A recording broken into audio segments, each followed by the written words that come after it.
Hello, this is Rabbi Shlomo Zalman Bregman of the Jewish Executive Learning Network, and in today's short and sweet clip, I'd like to respond to publicly a question I just received by email the other day from somebody who subscribed to, I think, to my YouTube channel, or maybe knows my videos from Torah anytime, and that person asked me, Rabbi Bregman, the longer I've been alive, I'm beginning to suspect that life is a big game. Everything's a game, everything's a joke. Come on, is everything a game in life? Is that how it is? So let me share with you what I responded, because I like the email I came up with, and maybe it could be some wisdom that could be of some benefit to you. So here's what I basically said. Number one, let's define our terms.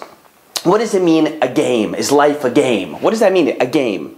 So how do you define a game? Does that mean life is a joke? That it's all for fun? That there's no consequences for the things we do, that nothing really matters and that it counts? Because if that's what you mean, that life is a game, because that's what it might mean to you, that everything's kind of a joke and for fun and whatever, then no, certainly that is not the Torah view, that life is a big game and that it's a joke.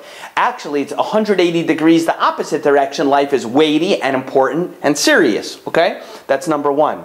So if that's how you define game, certainly life is not a game. Now, let's say you would define game as something specific, whereby there are specific rules to be followed, rules that bring you closer to the things you want, actions that you could take or not take that get you further from the things you want for yourself, for your family, for your life, for your eternity, for your finances, for everything else. Is that how you define it? Well, if that's the case, then life certainly is a game, because games have rules, and if you follow the rules and work within the rules, you can move yourself along the board game, the physical board game, the cardboard one, or certainly the game, so to speak, of life.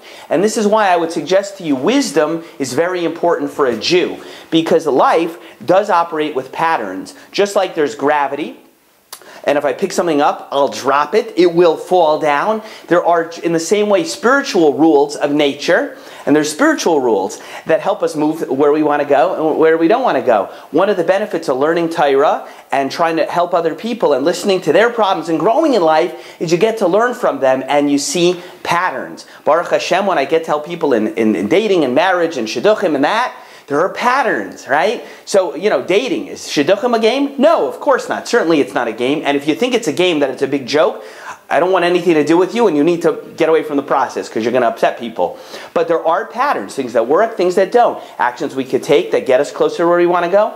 Actions we could take that get us in the opposite direction. So, is life a game? Well, depends how you define it, but certainly there's a lot of things that a person can do if they study wisdom and intelligence to move themselves in the direction that they want to go. So, something to think about for today. This is Rabbi Shlomo Zalman Bregman of the Jewish Executive Learning Network. I hope you'll subscribe to these classes, and if you'd like to get in touch with me directly to send me your question, you can simply write me an email, director@jeln.org. See you then.